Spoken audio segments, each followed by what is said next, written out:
RCF. Nous avions eu le plaisir de rencontrer Laureline qui venait de Vivre Ensemble et qui nous parlait de tous les projets de Vivre Ensemble concernant l'Avent et notamment la récolte, le partage, la solidarité. Mais Laureline a glissé le fait qu'il y avait des contes de Noël aussi et que ces contes étaient réalisés notamment par Geneviève Berger. Et à la grande surprise de Laureline, je lui ai dit, mais Geneviève, on la connaît. Et elle est là devant moi. Bonjour Geneviève. Oui, bonjour Enzo. Alors, ça fait des années en fait que Vivre Ensemble vous demande de rédiger des contes de Noël. Ma foi, je n'ai pas compté, mais ça fait bien 6 ou 7 ans, oui. Alors, en fait, la demande, c'est des contes pour je dirais, les 4 semaines de l'Avent ou bien pour cette période-là. Comment est-ce que c'est demandé, ces contes de Noël? Alors, Vivre Ensemble,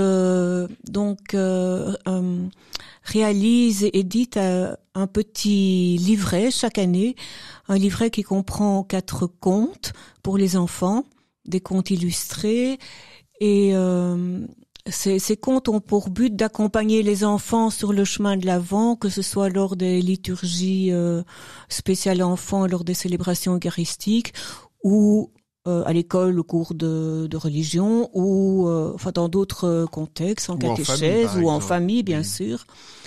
Alors ces contes s'adressent aux enfants entre 3, 4 ans et 12, parce que sur les 4 contes, j'essaye qu'il y ait un conte pour les petits, avec des animaux par exemple, un conte pour les plus grands, qui peut retracer la vie d'un grand témoin, mais de manière un peu romancée.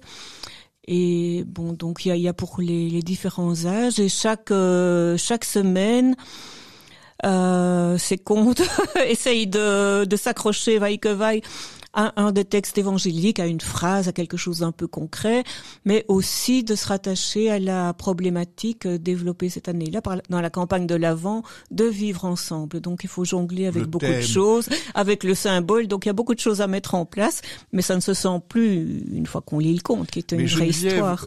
Écrire des contes, c'est un genre littéraire particulier, ça veut dire c'est une histoire qui a un début, qui a une fin, qui a une espèce de chemin, de parcours, voire même de point d'arrivée. C'est un style particulier, ça demande quand même, allez Geneviève, une certaine tournure d'esprit, non? Oui, mais enfin je suis habituée à l'exercice. J'ai publié moi-même quand même plusieurs livres, j'ai travaillé longtemps aux éditions Averboot, qui sont des éditions pour enfants, où j'avais aussi le plaisir d'écrire des histoires pour enfants. C'est un genre dans lequel je me sens bien. Effectivement, c'est un exercice, c'est un vrai travail littéraire. Il faut développer une histoire dans un cadre précis, avec beaucoup de contraintes, que ce soit les contraintes thématiques dont j'ai parlé, ou les contraintes de longueur par exemple. Il faut que ça puisse être raconté aux enfants de manière orale. Ils ne vont en général pas lire ces contes. Ce sont des adultes qui vont les lire. Donc c'est un métier, oui. Mais vous avez l'air de dire qu'en fait ces contes doivent être lus à l'enfant. Donc ce ne sont pas nécessairement des contes qu'il lit lui-même en ouvrant le carnet et en lisant. Donc il peut les écouter, raconter. Donc il faut quelqu'un qui les raconte, je dirais avec un peu de talent. Et quoi, on peut les mettre en scène, ou bien on peut les jouer, ou bien on les écoute simplement. Qu'est-ce que vous donneriez comme conseil? Alors cela, ça ne dépend pas de moi. Bien sûr, les plus grands peuvent lire, mais quand je dis qu'ils doivent être racontés, c'est que la mise en page n'est pas celle qu'on voit dans les livres pour enfants. Donc la taille des caractères n'est pas adaptée aux enfants, ce genre de choses. Donc ils doivent être lus. Après, dans les différents groupes où ces contes vont être exploités, évidemment, ils peuvent les mettre en scène. Ça se prête très bien à faire des scénettes. Les personnages sont très imagés.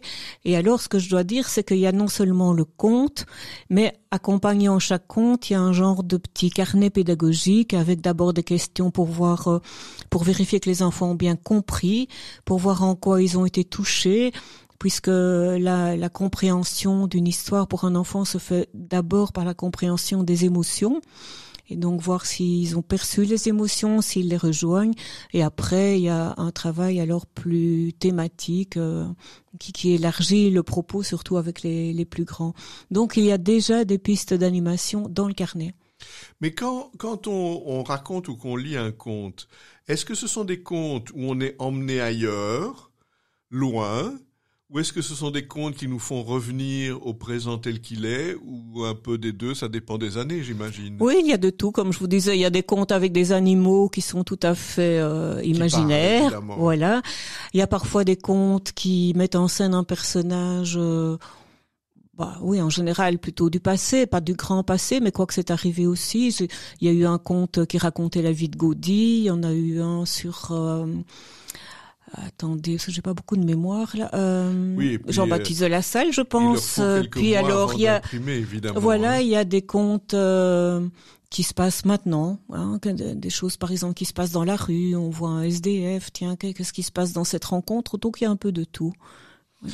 Mais alors, vous avez l'air de suggérer que ces contes sont, je dirais, une suite, une forme de parcours, ou bien je pourrais dire, tiens, je n'en prends qu'un, je ne sais pas moi, la semaine avant Noël, je choisis un des quatre, enfin, j'invente totalement. Est-ce que vous suggérez plutôt de prendre les quatre? Non, du tout. Les contes sont complètement indépendants les uns des autres. Si on prend les quatre, ma foi, le seul fil rouge, ça va être celui de l'avant, et ce seront aux animateurs à le mettre en exergue, mais non, ce sont des petites histoires qui peuvent se lire la plupart à tout moment de l'année d'ailleurs, parce que ça ne gêne pas beaucoup les enfants d'écouter une histoire de Noël ou de Saint-Nicolas en plein mois de juillet. Donc, mais la plupart ne sont pas liés aux fêtes de fin d'année, à la Noël notamment. On peut les lire tels quels, mais on peut les lire à la suite les uns des autres. Mais comme j'ai dit, ils sont assez différents aussi par les âges auxquels ils s'adressent. Donc, c'est plutôt un ensemble hétéroclite, même si il y a un fil conducteur sous-jacent.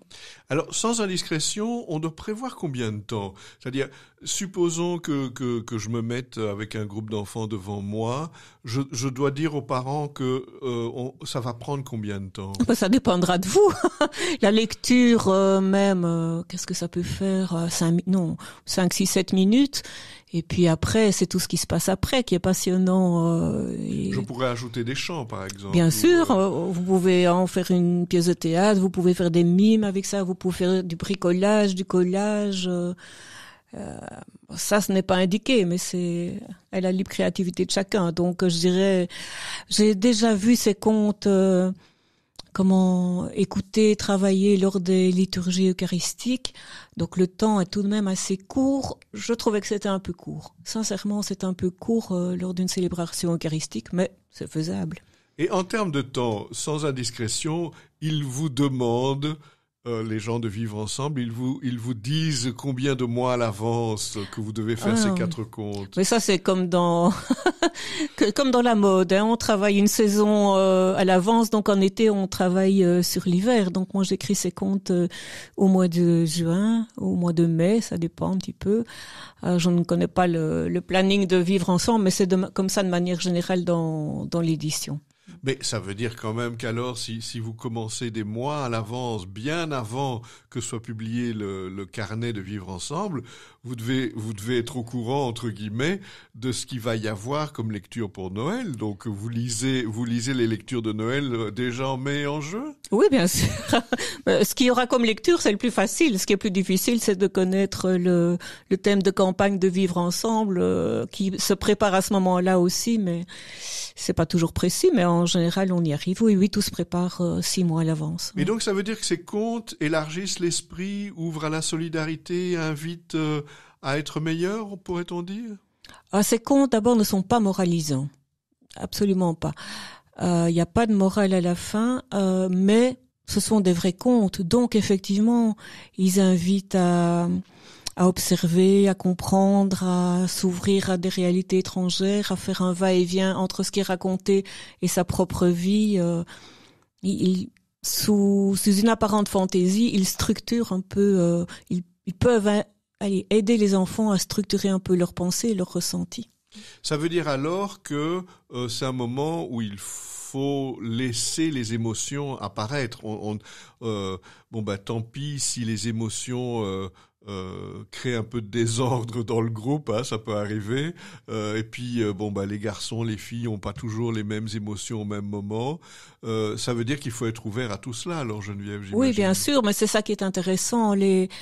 On oublie ça, mais les enfants ont beaucoup de difficultés à identifier leurs propres émotions. Donc avec les tout petits, on commence par les 4 émotions de base. Enfin, on nuance au fur et à mesure du temps. Et au départ, effectivement, c'est un peu le chaos. Et voilà.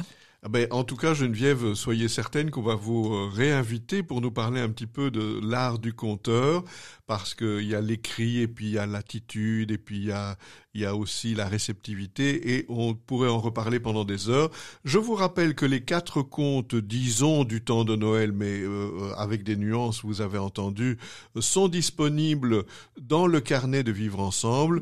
J'imagine, Geneviève, que si on va sur le site de Vivre Ensemble, on va trouver aussi toutes les indications de la campagne de l'Avent se trouvent sur le site de Vivre Ensemble, vivreensemble.be. Non, c'est peut-être entraide.be. Oui, mais ça, mais enfin, vous trouverez. Oui, on trouvera facilement. Mais alors, est-ce que vous avez un contact avec la personne qui les écrit en néerlandais? Parce que j'imagine qu'il y a, vous ne savez pas du tout. Parce que là aussi, j'imagine qu'ils ont dû demander à quelqu'un de l'écrire en néerlandais. Je ne sais pas si. Parce que parfois ils sont un peu bilingues, mais pas toujours avec. Non. Nous ne connaissons pas toujours. Ces 4 contes de Noël, ou disons du temps de Noël, ont été écrits par Geneviève Berger, que nous avons le plaisir de recevoir aujourd'hui. Merci beaucoup, Geneviève. Merci, à bientôt.